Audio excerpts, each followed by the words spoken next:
Está aberta a discussão. Para discutir está inscrito inicialmente o deputado Marcelo Freixo. Deputado Bolsonaro inscrito. Quero ser bem breve e, na verdade, usar esse tempo para solicitar a todas as deputadas e a todos os deputados o voto sim à aprovação desse projeto de resolução que cria a Comissão Parlamentar de Inquérito sobre as milícias no Rio de Janeiro.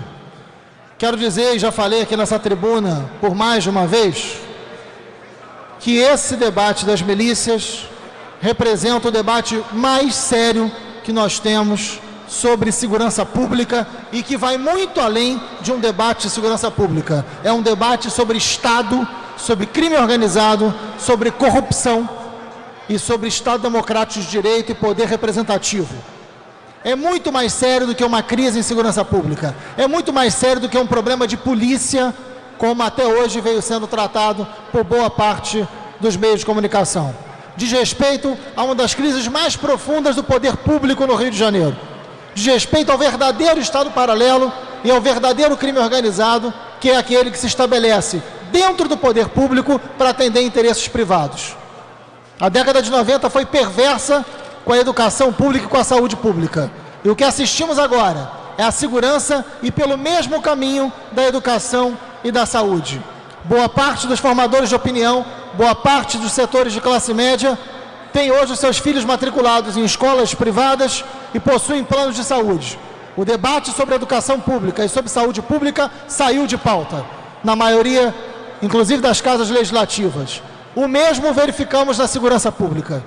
É fundamental o desmonte da segurança pública, a começar pelo salário do policial, passando pela sua precária formação, passando pela politização da área de segurança, chegando ao ponto da segurança, fundamentalmente, não garantir a segurança do conjunto de cidadãos e isso ser fundamental para a mercantilização, para a venda dos serviços de segurança.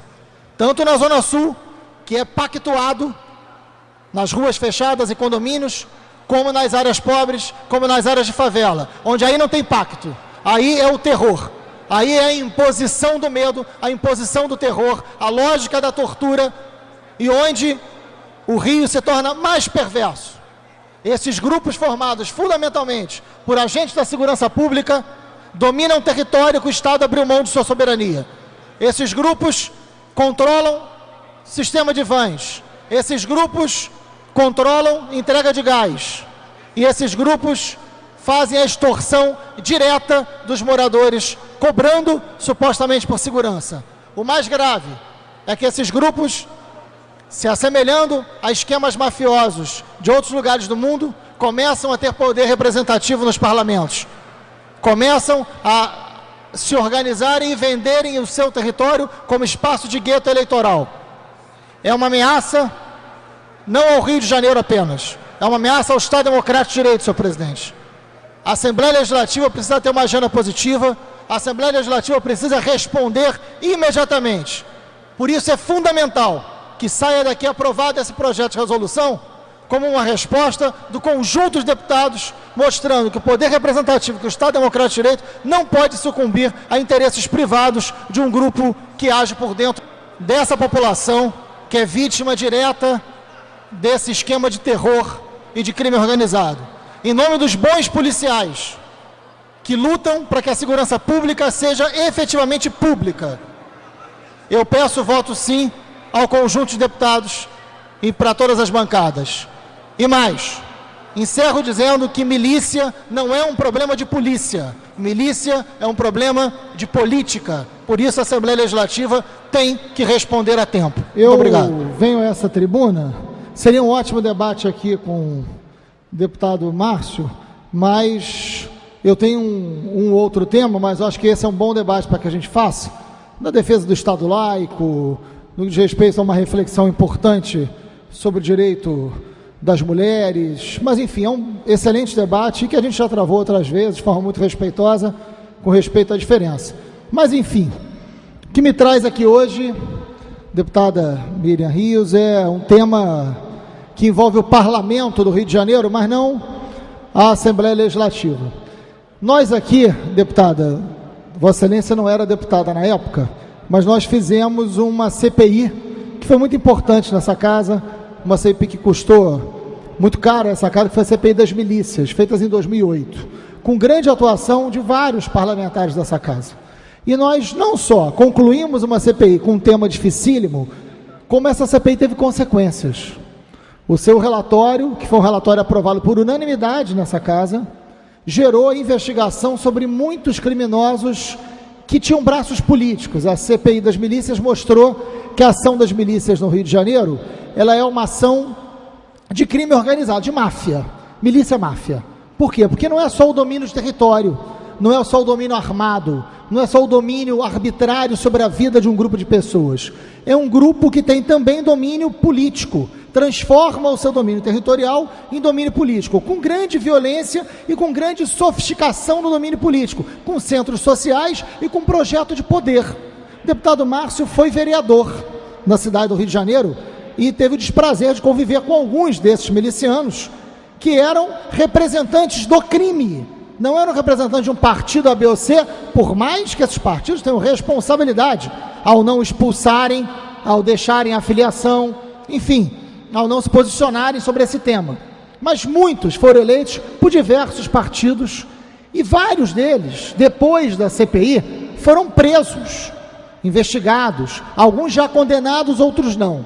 Na segunda-feira à noite, o deputado Luiz Paulo, que estava aqui na época da CPI, que acompanhou de perto todo o trabalho da CPI das milícias e na época fez grandes elogios ao trabalho dos diversos parlamentares envolvidos nessa CPI.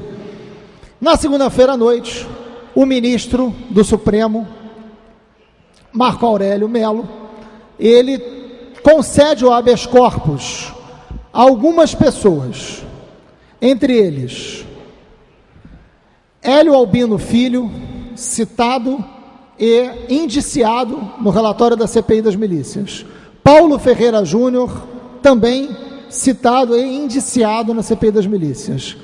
Arilson Barreto das Neves, Maria Ivone Santana, Gonçalo de Souza Paiva, Jorge de Souza Paiva e Edilberto Gomes Alves.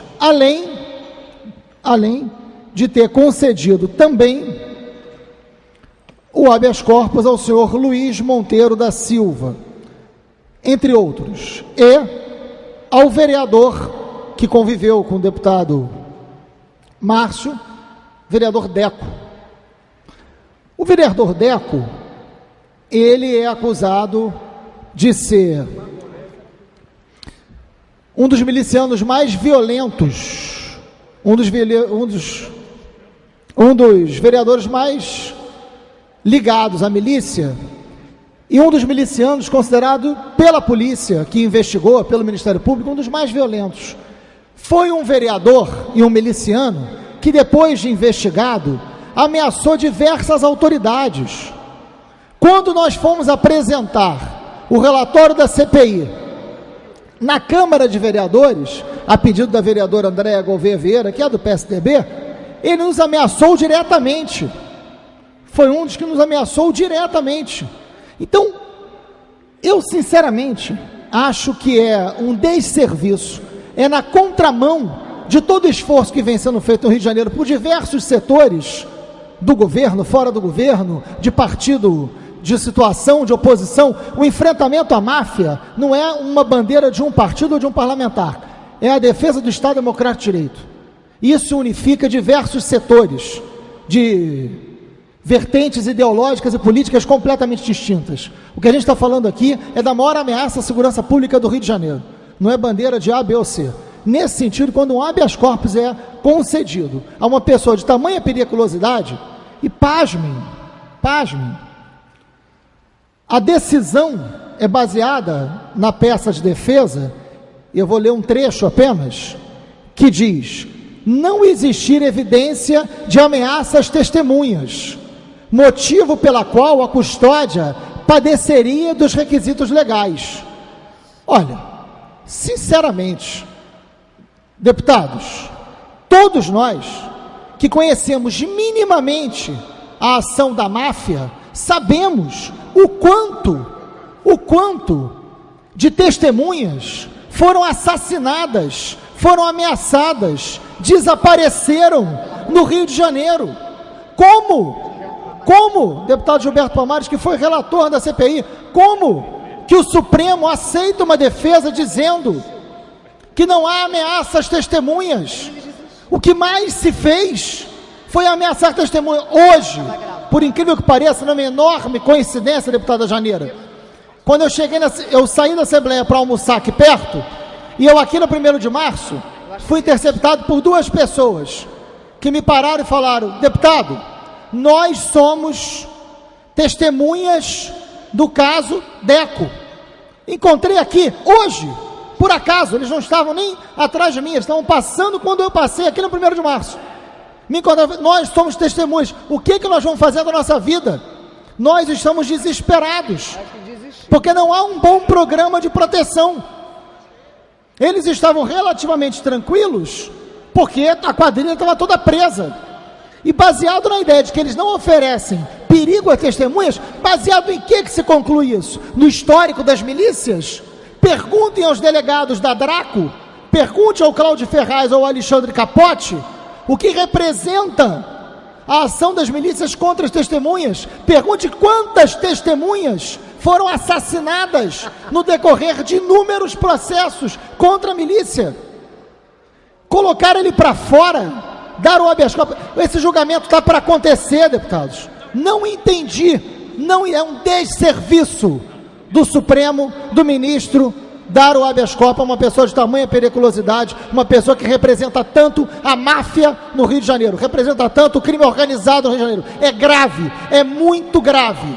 Agora eu quero dizer, para além da minha crítica ao Supremo, feita aqui publicamente, no momento em que o Supremo vem sendo alvo de muitos elogios e aplausos por conta dos julgamentos políticos que estão acontecendo, é lamentável que esse episódio ocorra. É lamentável. Mas eu quero dizer que é lamentável também a posição da Câmara de Vereadores. Porque não só o senhor Deco, esse miliciano indiciado na CPI das milícias, dos mais perigosos do Rio de Janeiro, não só ele ganha liberdade, como ele ganha de volta o cargo de vereador da cidade do Rio de Janeiro. Ele volta a assumir o cargo. Nós teremos em pleno século XXI alguém que sai da cadeia e vai direto trabalhar na Câmara de Vereadores como vereador, porque a Câmara de Vereadores não teve a dignidade de caçá-lo, não teve a coragem de caçá-lo.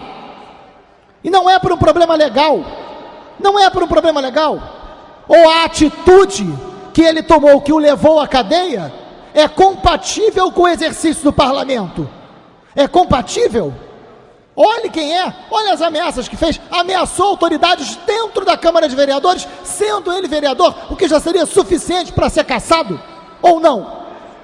Ameaçar autoridades que o investigaram não é suficiente para que ele seja cassado dentro da Câmara de Vereadores?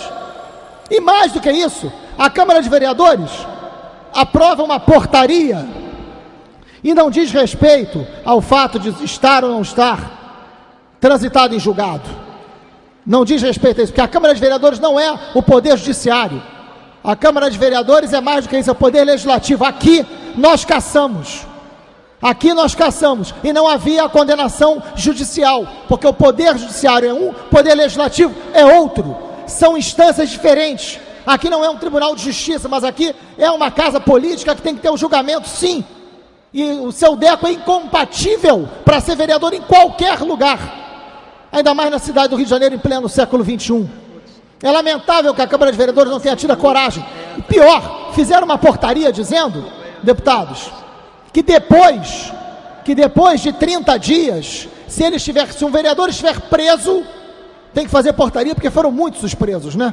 Então são tantos presos que tem que fazer uma portaria para tratar de quem é preso naquela casa. Olha que vergonha que chegamos.